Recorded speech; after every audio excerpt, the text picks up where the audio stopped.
আজকের বাড়িতে গিয়ে দরজা জানালা বন্ধ করে লাইটটা অফ করে 24 ঘন্টা থেকে দেখবে কবর কি জিনিস অনুভব করতে পারবে। আপনাদের এলাকায় মানুষ যখন মারা যায় আপনারা তাকে গোসল দিয়ে কাফন পরিয়ে তাকে আপনারা মাটি দিয়ে চলে আসেন, তাই তো নাকি? আরে ভাই বলুন না। 20 দিন পরে কবরটা খুলে দেখেছেন কেউ? খুলে দেখবেন মালটা কেমন আছে একটু দেখবেন। 20 দিন তো দূরের কথা, মানুষকে মাটি দিয়ে চলে আসার পর 8 থেকে 10 দিনের মাথায় মাথার চুলগুলো, চোখের ভুরু, গোঁফ দাড়ি, হাতের নখগুলো, পায়ের নখগুলো খসে খসে পড়ে যায়। 10 থেকে 12 দিনের মাথায় ব্রেনটা পচে গিয়ে নাক দিয়ে, কান দিয়ে, গাল দিয়ে গড়তে থাকে। 18 থেকে 20 দিনের মাথায় পেটটা ফেটে যায়, পোকায় তৈরি হয়। 2 মাসের মাথায় শুধু ফ্রেমটা পড়ে থাকে। 6 মাসের মাথায় ওটাও চলে যায়। কোথায় গেল? মুর্শিদাবাদের নারী পুরুষরা, তোমাদের যৌবন কোথায় গেল? একবার ভাবো। তুমি তোমার বাড়িটাকে সৌন্দর্য করার জন্য, আল্লাহ বলছে তোর বাড়িটাকে সৌন্দর্য করার জন্য কয়েকদিন বাড়িতে থাকবি, 10 বছর, 20 বছর, 30 বছর। সেই ঘরটাকে সুন্দর করে পাথর বসিয়ে এসি বসিয়ে অনেক কিছু সুন্দর করলি, কয়েকদিন থাকবি। আর যে ঘরটাই তুই চিরস্থায়ী থাকবি, কিয়ামত পর্যন্ত শুয়ে পড়ে থাকবি, নাম হলো তার কবর। ওই কবরটাকে একটু পরিষ্কার আলোকিত কর। 3 নাম্বার, কবর বলে আমি কবর, কাউকে চিনি না।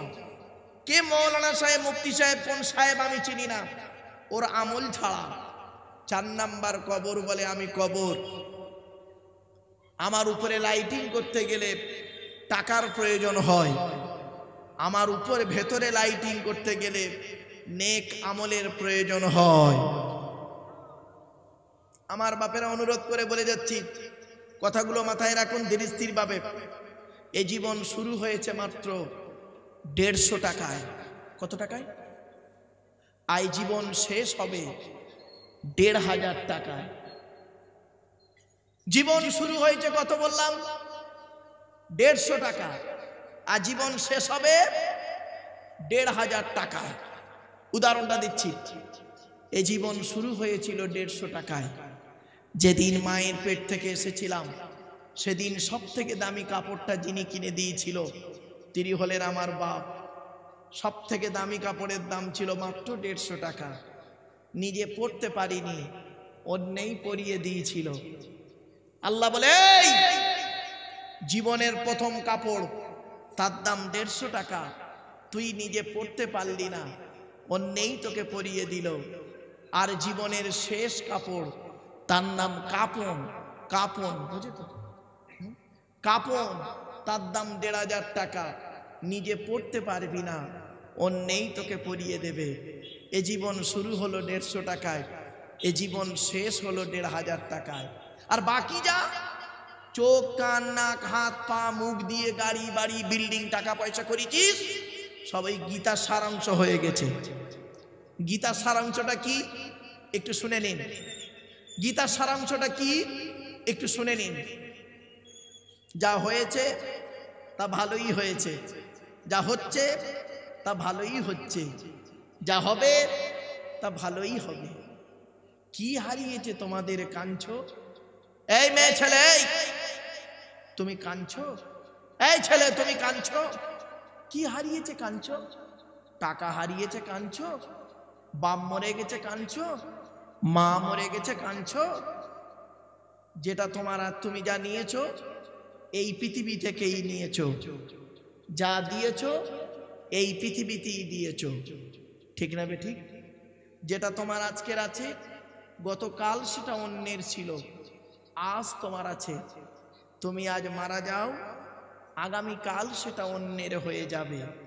বন্ধুরে, চোখ দুটো বন্ধ হয়ে গেলে কেউ কারণ নয়, ঠিক না বেঠিক? সাদের স্ত্রী দুদিন কাঁদবে, বাপ দুদিন কাঁদবে, মা দুদিন কাঁদবে, ভাই কাঁদবে 4 দিন, ছেলে মেয়ে 6 দিন, তারপরে সব ভুলে যাবে। অন্ধকার নীরব না করে তোমাকে জবাবগুলো দিতে হবে কবরে। তাই দেহটা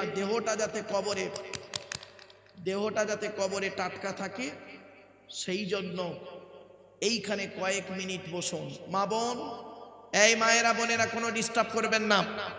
বাবাজি যুবক ভাইদেরকে অনুরোধ করছি, কোনো ডিস্টার্ব করবেন না। দেহটা যাতে কবরে টাটকা থাকে সেই ব্যবস্থাই করুন। কয়েক কটা দেহ মাটি খেতে পারে না, কবরে টাটকা থাকে। 1 নাম্বার, নবীদের দেহ মোবারক মাটি খেতে পারে না, কবরে টাটকা আছে। জোরে বলুন সুবহানাল্লাহ। দলিল, বহু দলিল আছে বাপ।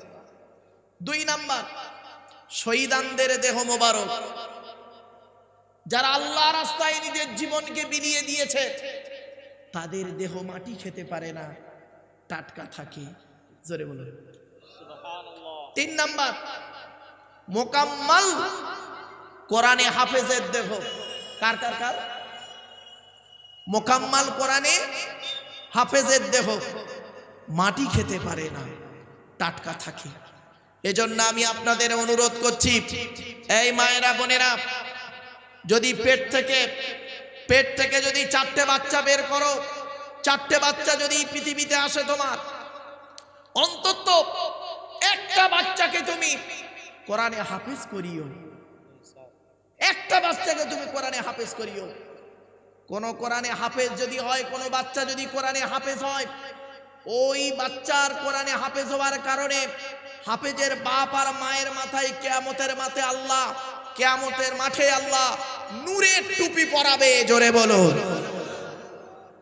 এজন্য আপনাদের করজোড়ে বলে যাচ্ছি, 4টে যদি বাচ্চা হয়, 2টো বাচ্চা হলে একটা ছেলেকে কোরআনে হাফেজ করান। হাফেজ পড়ানোর পরে তাকে আপনি মাস্টার, ডাক্তার, ইঞ্জিনিয়ার, প্রফেসর পড়ান, অসুবিধে নেই। মনে রাখবেন, এই আত্মা, আল্লাহ পাক আত্মা বের করে 9টা ছিদ্রের যে কোনো একটা ছিদ্র দিয়ে। কটা ছিদ্র? মানব দেহের মধ্যে কটা ছিদ্র আছে? 9টা। কটা? কোথায় 9টা? কি কি শুনে নিন। 2 চোখ, 2 নাক, 2 কান, 1টা গাল। কটা হলো? 7টা। সামনে, পেছনে, এই হলো 9টা ছিদ্র। এই মানব দেহের মধ্যে 9টা ছিদ্র আল্লাহ দিয়েছে। এই 9টা ছিদ্রে যে কোনো একটা ছিদ্র দিয়ে আত্মা বের হয়ে যায়। কত মানুষ মারা গেছে দেখবেন, চোখটা চেয়ে আছে, ঠিক না বেঠিক? কত নারী পুরুষ মারা গেছে, চোখটা বন্ধ আছে, গালটা হাঁ করে আছে, ঠিক না বেঠিক? কত নারী পুরুষ মারা গেছে, কানটা খাড়া হয়ে আছে।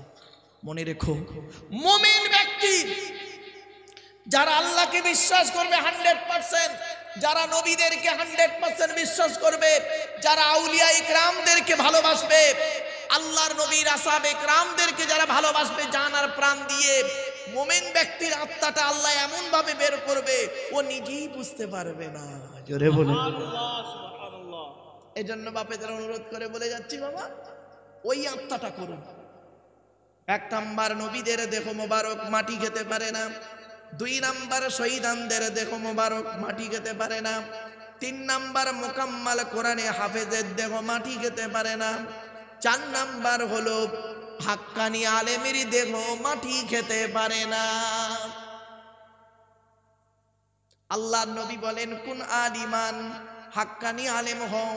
হাক্কানি আলেম যদি হতে না পারো, আও মুতাআল্লিমান, হাক্কানি আলেমের ছাত্র হও, তাও যদি সুযোগ না পাও, আও মুস্তামিআন, হাক্কানি আলেমরা যেটা বলে ওটাকে মনোযোগ সহকারে শ্রবণ করো। 4 নাম্বার হলো, তাও যদি সুযোগ না পাও, আও মুহিব্বান, হাক্কানি আলেমদেরকে অন্তর দিয়ে ভালোবাসো। ওয়ালা তাকুন খামিসান ফাতুহলিকু, 5 নাম্বারটা হতে যেও না, তাহলে ধ্বংস হয়ে যাবে। অনুরোধ করে বলে যাচ্ছি বাপেরাম। এরপরে আসছি 5 নাম্বার হলো মুয়াজ্জিনের দেহ, মুয়াজ্জিনের দেহ 12 বছর যদি কেউ নিঃস্বার্থভাবে আজান দেয়, ওই দেহ কোনোদিন মাটি খেতে পারে না। সুবহানাল্লাহ বলা গেল না? সুবহানাল্লাহ, সুবহানাল্লাহ। বাপেরা, মুয়াজ্জিনের দেহ মোবারক মাটি কোনোদিনই খেতে পারে না।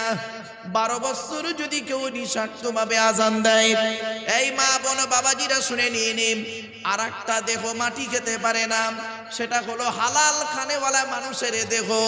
হালাল খানেওয়ালা মানুষেরই দেহ মোবারক মাটি খেতে পারে না। জোরে বলুন।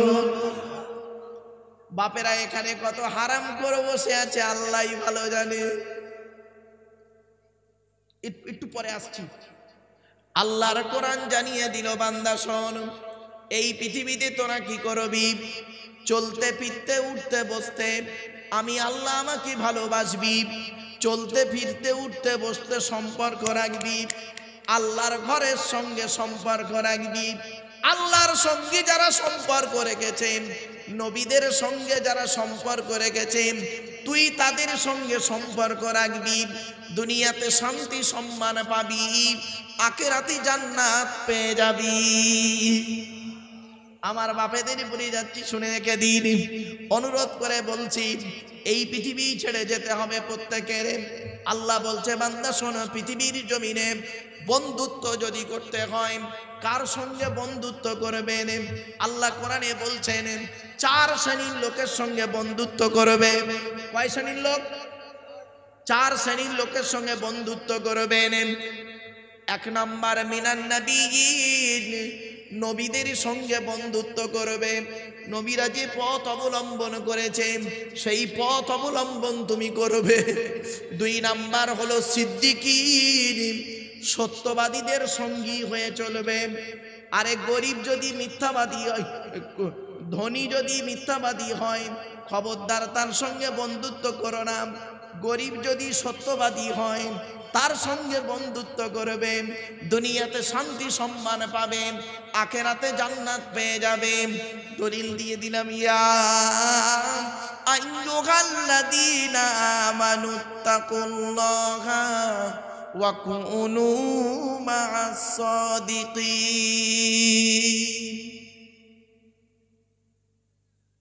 আচ্ছা বলেন, জলসা দিলে আল্লাহর রহমত নাজিল হয়, ঠিক না বেঠিক? আপনারা বিশ্বাস করেন? আরে ভাই বলুন না। আচ্ছা, কখন বুঝবেন জলসা দিলে আল্লাহর রহমত নাজিল হচ্ছে? শুনে নিন, জলসা দিলে আল্লাহর গজব নাজিল হয়, আর জলসা দিলে আল্লাহর রহমত নাজিল হয়। কোন জলসায় আল্লাহর রহমত নাজিল হয়, কোন জলসায় আল্লাহর গজব নাজিল হয়? মা বোন বাবাজিরা শুনে রেখে দিন। ওই জলসায় আল্লাহর গজব নাজিল হয় যে জলসায় দেখবেন বক্তা একাই চিৎকার করে যাচ্ছে, আর ওদিকে দেখবেন আমতলা জামতলা বুড়ির বেলতলা মাছতলা মেলা বসে, কত যুবক ছেলে যুবতী মেয়ের সঙ্গে আনন্দ ফুর্তি করছে, কত ভাবিরা বের হয়েছে, কত বৌদিরা বের হয়েছে, দেওরের সঙ্গে ফুচকা খাওয়ার নাম করে মোবাইল নাম্বার নেওয়া নেই হয়েছে, ফেসবুক টুইটার মেসেঞ্জার হোয়াটসঅ্যাপ হয়েছে। শুধু তাই নয়, কত আনন্দ ফুর্তি করলো, ইটিং সিটিং ফিটিং কিসিং, আর বললাম না ইংরেজি, ওই পর্যন্ত থাক। আনন্দ ফুর্তি করলো সারা রাত। আনন্দ করার পরে সকালবেলা শুনবেন কটা পালিয়ে গেছে, কটা ধরা পড়েছে, কটা নষ্ট হয়ে গেছে। সারা রাত আনন্দ করার পরে সকালবেলা ধরা পড়লে ধনঞ্জয়, আর না ধরা পড়লে এনজয়। ওই জলসায় আল্লাহর গজব নাজিল হয়। আর কোন জলসায় আল্লাহর রহমত নাজিল হয় শুনে নিন। এই মুর্শিদাবাদের মানুষেরা, ভগবান গলার মানুষেরা শুনে রেখে দিন।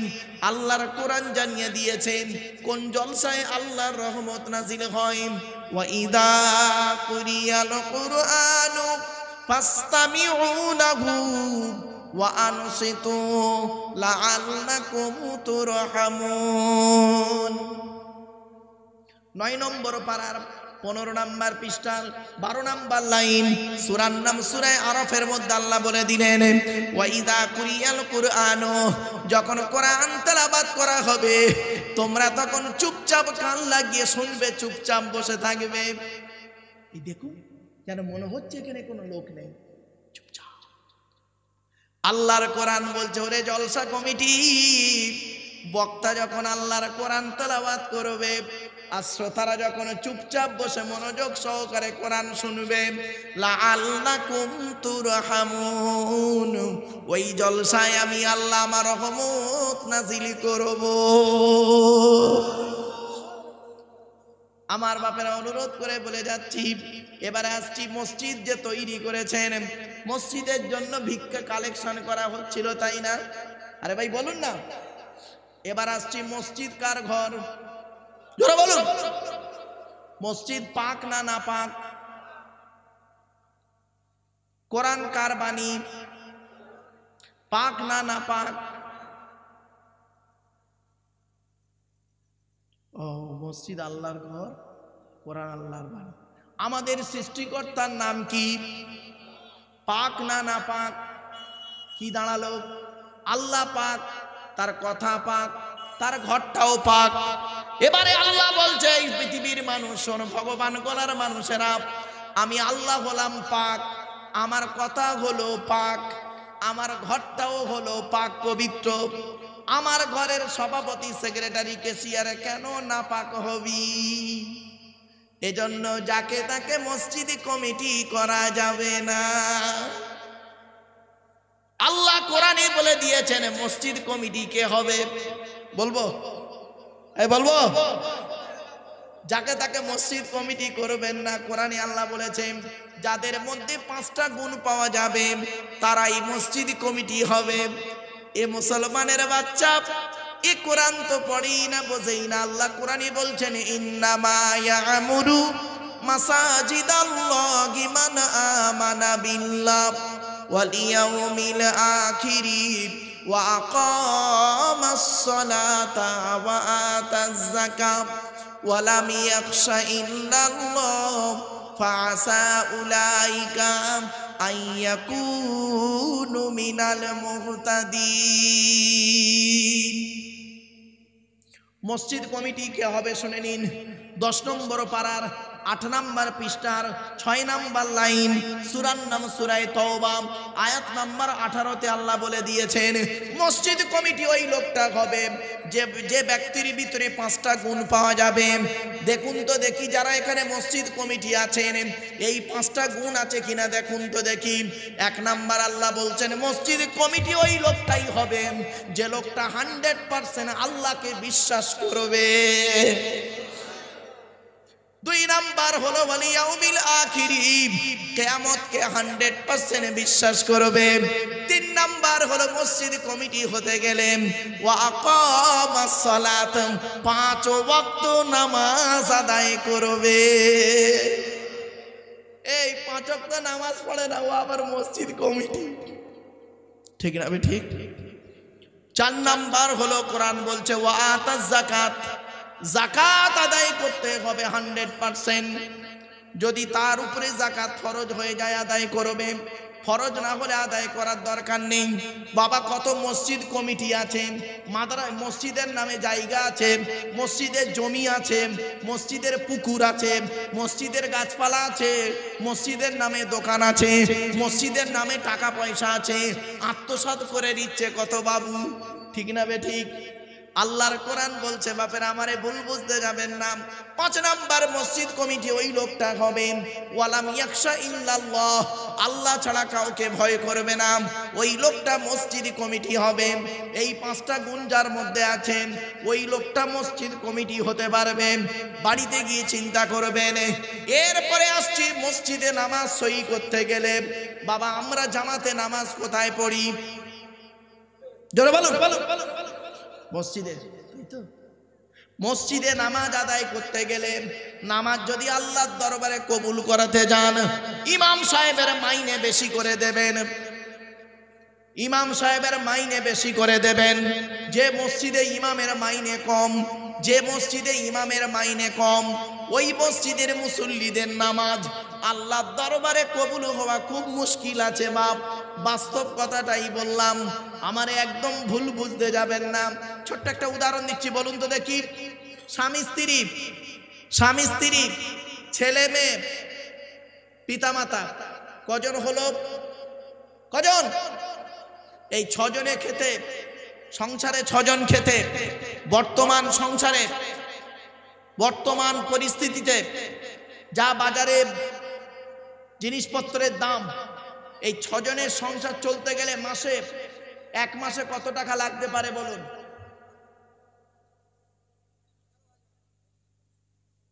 কমসে কম কত? 10,000, খুব কম করে হলো 10,000, তাই তো নাকি?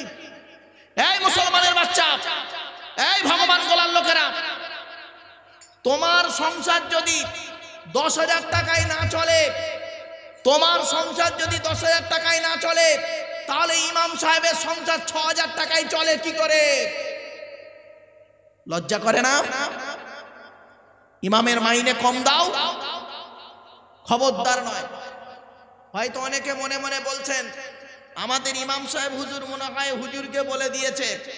আল্লাহর কসম করে বলছি, আল্লাহর কসম করে বলছি বাপ, ইমাম সাহেবের সঙ্গে এ সম্পর্কে কোনো কথা হয়নি। আল্লাহর কসম করে বলছি বাপ, আমার হয়নি, যেটা বাস্তবটাই বললাম। আমি কোরআন আয়াত সামনে রেখে আলোচনা করতে করতে প্রাসঙ্গিক গেল, তাই বলে গেলাম। কথাটা খারাপ ভাববেন না, কিন্তু অতি বাস্তব কথা বললাম। ইমাম সাহেবের পেটে যদি খিদে থাকে, আরো যদি ওই খিদে অবস্থায় নামাজ পড়ায়, ও নামাজ কবুল হবে তো? বাড়িতে গিয়ে চিন্তা করবেন। পেটের খিদে আর মনের খিদে, পেটের খিদে আর মনের খিদে, এই দুটো খিদে হলো মারাত্মক, ঠিক না বেঠিক? পেটের খিদে আর মনের খিদে, এই দুটো খিদে হলো খুব মারাত্মক। তাই আপনাদেরকে আমি অনুরোধ করে বলে যাচ্ছি, ইমাম সাহেবের মাইন্ডটা ঠিক ঠিক দেবেন এবং বেশি করে দেবেন, যাতে করে সে নামাজ পড়াতে গিয়ে তার মনের মধ্যে যেন ধারণা খারাপ না হয়ে যায়। অনুরোধ করে বললাম। তাই আল্লাহ পাক বলছে, বান্দা শোন, তোরা আমাকে মানবি কেন?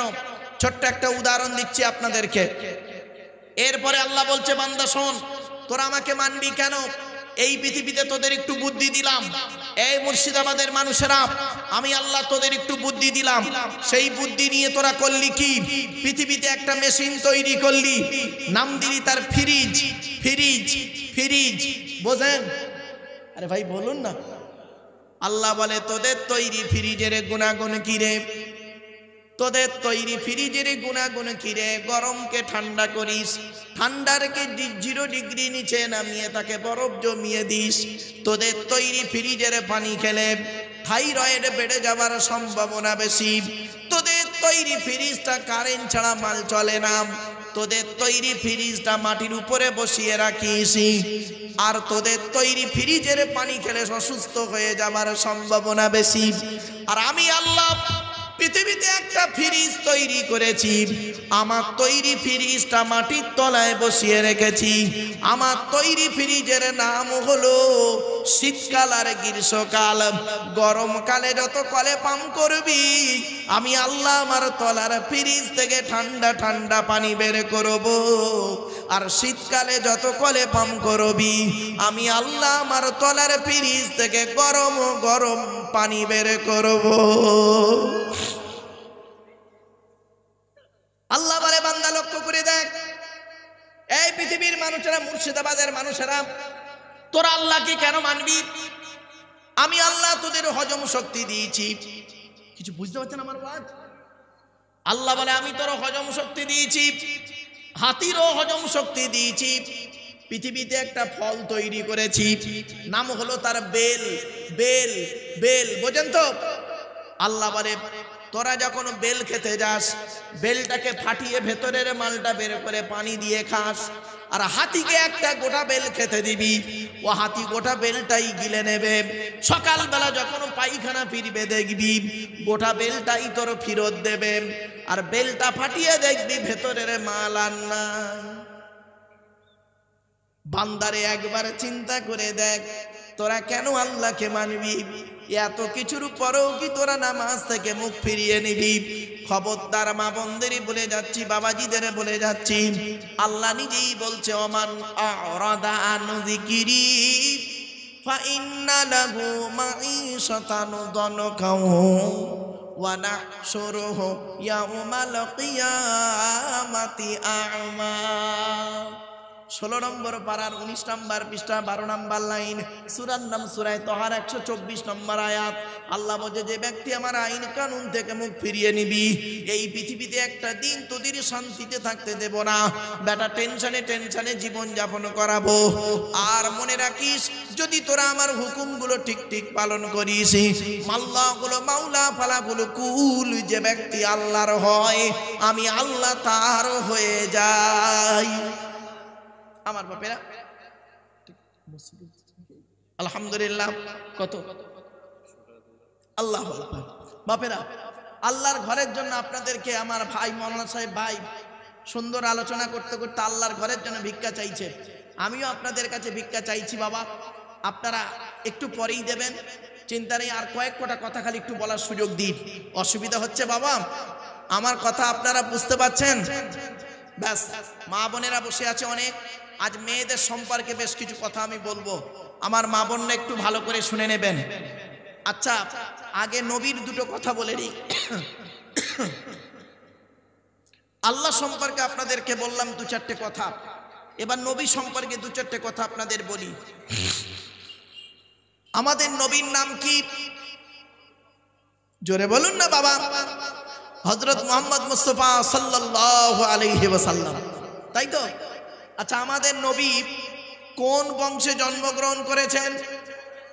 জোরে বলুন। কুরাইশ। আচ্ছা, কুরাইশটা কে?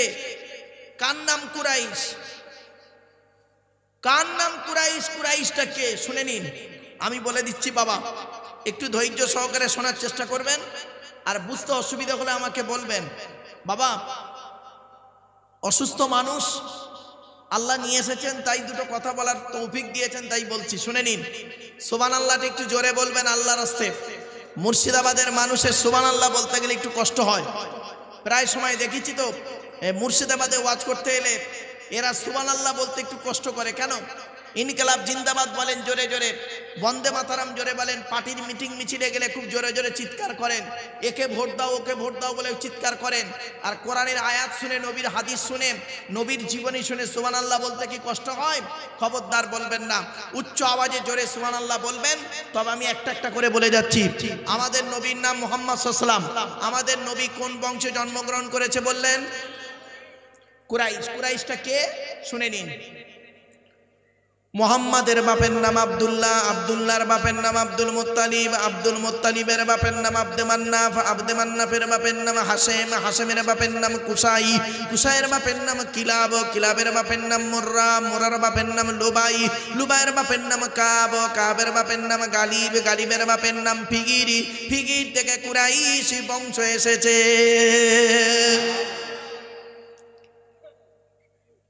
নবীর বাপের নাম আব্দুল্লাহ, মায়ের নাম আমিনা, দাদার নাম আব্দুল মুত্তালিব, দাদির নামটা কি?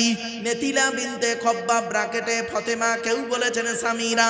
নবীর নানার নাম হলো আব্দুল ওয়াহাব জুহরি, নবীর নানির নাম হলো বারিরা বাবাররা, নবীর দুধমার নাম হলো হালিমা, নবীর দুধ বাপের নাম হলো হারেস, নবীর দুধ ভাইয়ের নাম আব্দুল্লাহ, নবীর বাপের নাম আব্দুল্লাহ, নবীর দুধ ভাইয়ের নাম আব্দুল্লাহ।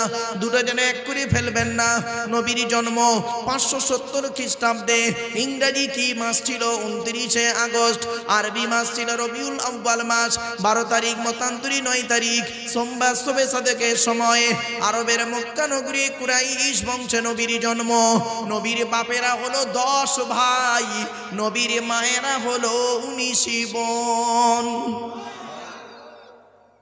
নবীর বাপেরা ক ভাই? 10 ভাই। নবীর 9টা চাচা, 18টা খালা। কটা? নবীর 9টা চাচা, 18টা খালা, 6টা ফুপু। কি ফুপু বোঝেন? বাপের বোনকে ফুপু, ফুপু। নবীর ফুপু হলো 6টা। কটা? 6টা। নবীর ছেলে মেয়ে হলো 7টা। কটা? কটা? 7টা। এবারে আসুন বলে দিচ্ছি। নবীর বড় চাচার নাম হলো হারেস। কি বললাম? নবীর বড় চাচার নাম হলো হারেস। মেজো তারপরে চাচা হলো জুবাইর, মুকাইয়িম, ফাইদাক, জাইদাক, আবু লাহাব, আবু লাহাব, হামজাম, আবু তলেব, আব্বাস। আর নবীর বাপ হলো আব্দুল্লাহ। এই হলো 10টা চাচা, 9টা চাচা। এরপরে আসছি নবীর ছেলে মেয়ে হলো 7টা। তিনটে পুত্র সন্তান আর চারটে কন্যা সন্তান। তিনটে পুত্র সন্তানের নাম কি? বড় ছেলের নাম হলো কাসেম, মেজ ছেলের নাম হলো তাহের বা তৈয়েব, ছোট ছেলের নাম হলো ইব্রাহিম। চারটে কন্যা সন্তান কি কি নাম? বড় মেয়েটার নাম হলো জাইনাব, তারপরে হলো উম্মে কুলসুম, তারপরে হলো রোকেয়া, ছোট মেয়েটার নাম হলো ফাতেমা, যার সঙ্গে নবীজি আলীর বিবাহ দিয়েছিলেন। ঠিক না বেটি? এখন একটা প্রশ্ন করছি, উত্তরটা দেন তো দেখি। ওই চেয়ারটা বসো, ওই চেয়ারটা বসো, বসো, ওইটা বসো। নবীর বাস্তব কথা বলে যাচ্ছি বাপ, আরবে কি ছেলের অভাব ছিল নাকি? আল্লাহর নবী কেন ফাতেমার সঙ্গে আলীর বিবাহ দিলেন? আলী তো কোটিপতি ছিলেন না, কেন আলীর সঙ্গে বিবাহ দিলেন শুনে নিন। অনেকগুলো কারণ আছে, তার মধ্যে দুটো কারণ বলে যাচ্ছি। এই মা বোনেরা যারা বক্তব্য শুনছেন, মায়েরা বোনেরা শুনে নিন। কোন ছেলেকে জামাই করবেন, কোন ছেলেকে জামাই করবেন, যাকে তাকে জামাই করো না, যাকে তাকে স্বামী করো না। কোন মেয়েকে বৌমা করবেন শুনে নিন। ও কোন ছেলেকে জামাই করবেন, যে ছেলের মধ্যে দুইটা গুণ পাবেন, যে ছেলের মধ্যে দুটো গুণ পাবে ওই ছেলেকে জামাই করবে। আর কোন মেয়েকে বৌমা করবে, যে মেয়ের মধ্যে 6টা গুণ পাবে। মেয়েদের কটা? 6টা, ছেলেদের দুটো। তা কোনটা আগে বলবো, ছেলে না মেয়ে? ছেলে। চলো দেখি। এই মুরব্বি উঠে চলে যাচ্ছে কেন বলে? আচ্ছা আসবে আসবে, তাই ভালো। হ্যাঁ, আজ বয়স্কদের ওয়াজ হবে, চিন্তা নেই বাপ, 2-10 মিনিট ডাক। দেখেন, 1 নাম্বার নবীজি কেন আলীকে জামাই করলেন, অনেক কারণ আছে, তার মধ্যে দুটো কারণ হলো কোন ছেলেকে জামাই করবেন। এই মা বোনেরা শুনে নিনি, যে ছেলের মধ্যে দুটো গুণ পাবে। 1 নাম্বার, ছেলেটি সৎ ছেলে কিনা খবর নেবে। শুধু গালে দাড়ি রাখলে সৎ নয়, শুধু নামাজ পড়লে সৎ নয়, শুধু রোজা রাখলে সৎ নয়। 1 নাম্বার, ছেলেটি সৎ ছেলে কিনা খবর নেবে। 1 নাম্বার, ছেলেটি সৎ ছেলে কিনা খবর নেবে। 2 নাম্বার হলো ছেলেটি কর্মী কিনা খবর নেবে। কর্মী, কর্মী বোঝে মানে পরিশ্রম করে কিনা। কুড়ে ছেলে খবরদার জামাই করবে না। কোটিপতির ছেলে যদি কুড়ে হয়, 2 বছর পরে বাটি ধরবে, মানে ভিক্ষা চাইবে। আর যদি গরিবের ছেলে পরিশ্রমী হয়, 2 বছর পরে বিল্ডিং বানানোর মানসিকতা তৈরি করবে। এজন্য বলে গেলাম, কোন ছেলেকে জামাই করবে, যে ছেলের মধ্যে 2টা গুণ পাবে। 1 নাম্বার, ছেলেটি সৎ ছেলে কিনা খবর নেবে। 2 নাম্বার, ছেলেটি কর্মী কিনা খবর নেবে। এবার আসছি, কোন মেয়েকে বৌমা করবে। খালি সাদা চামড়া দেখে খালি ছুটছে, ঠিক না বেটি? সাদা চামড়া দেখে খালি ছুটছে। এই যুবক ছেলেরা শুনে নাও, কোন মেয়েকে বৌমা করবে, কোন মেয়েকে বিয়ে করবে, কোরআনে আছে, মুসলিমাতিন মুমিনাতিন কানিতাতিন তাইবাতিন আবিদাতিন সাইহাতিন সাইয়্যিবাতিন ওয়া আবকারা। 28 নম্বর পারার 19 নম্বর পৃষ্ঠার একেবারে 11 নম্বর লাইন। সূরার নাম সূরা তাহরিমের 5 নম্বর আয়াত। আল্লাহ পাক জানিয়ে দিলেন, মেয়েটা মুসলমান কিনা খবর নেবে। কি কি কি? 1 নম্বর, মেয়েটি মুসলমান কিনা খবর নেবে। 2 নম্বর, মেয়েটা বিশ্বাসী মেয়ে কিনা খবর নেবে। কি কি? এসব ভালো করে ভাবুন। 3 নম্বর হলো কানিতাতিন, মেয়েটা আনুগত্যশীলা মেয়ে কিনা খবর নেবে। দূর থেকে খবর নিয়ে দেখবে মেয়েটি ওর বাপ আর মাকে ভক্তি শ্রদ্ধা করে কিনা খবর নেবে।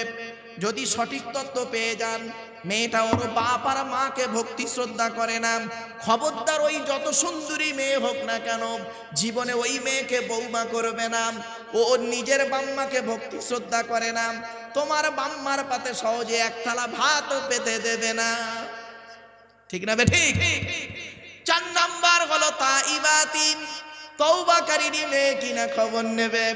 5 নাম্বার হলো আবিদাতিন, এবাদতকারীরই মেয়ে কিনা খবর নেবে, মেয়েটা নামাজ পড়ে কিনা খবর নেবে, মেয়েটার চরিত্রটা ঠিক আছে কিনা খবর নেবে। আর এই যুবক ছেলেরা ভালো করে শুনে নাও, তুমি ক নাম্বার খবরটা নিও? বুঝতে পারিনি না? বুঝতে পেরেছি। তার মানে তুমি ক নাম্বার? ওরে বাবা, কলেজ ইউনিভার্সিটির ছেলে মেয়ে পড়াই, কলেজ ইউনিভার্সিটির ছেলে মেয়ে পড়াই, একেবারে মূর্খ ভেবো না বাপ। বাস্তব কথা বলছি, ছেলে মেয়েরা কি করে দেখবেন, ইয়াং ছেলে ইয়াং মেয়েরা এখন ক্লাস 10-এ পড়তে পড়তে একটা প্রেম করলো, শুকনো প্রেম। উচ্চ মাধ্যমিকে গিয়ে আর একটা প্রেম করলো, গ্র্যাজুয়েশন করতে গিয়ে আর একটা প্রেম করলো, এমএতে গিয়ে আর একটা প্রেম করে বাচ্চা নষ্ট করলো, লাস্টে কার গলায় পড়লো আল্লাহই ভালো জানলো। কথাটা শুনতে হয়তো কেমন লাগলো, কিন্তু বাবা অতি বাস্তব কথা বলে গেলাম। এই যুবক ছেলেরা, কোন মেয়েকে বিয়ে করবেন, সাদা চামড়া দিকে খালি ছুটতে যাব না। 6 নাম্বার হলো সাইহাতিন, মেয়েটা রোজাদার মেয়ে কিনা খবর নেবে।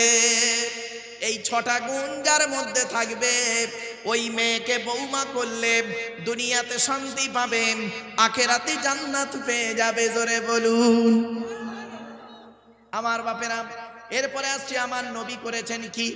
যেদিন নবী মায়ের পেট থেকে পৃথিবীর মুখ দেখলেন, মায়ের পেট থেকে পৃথিবীর মুখ যখন দেখলেন, 4টে অলৌকিক ঘটনা ঘটালেন। কয়টা? কি? 1 নাম্বার, নবীর মা আমিনা বর্ণনা করছেন, আমার বাচ্চা মুহাম্মদ যেদিন পৃথিবীর মুখ দেখলো, লক্ষ্য করে দেখি বাচ্চা মায়ের পেট থেকে যখন এলো, বাচ্চারা হাত দুটো, সাধারণত মানুষ পৃথিবীর জমিনে এলে তাদের হাত দুটো মুঠো মারা থাকে। আমার বাচ্চা মুহাম্মদ যেদিন পৃথিবীর মুখ দেখলো, লক্ষ্য করে দেখি বাচ্চারা হাত দুটো মুঠো মারা অবস্থায় ছিল না রে, বাচ্চারা হাত দুটো মোনাজাত অবস্থায় ছিল।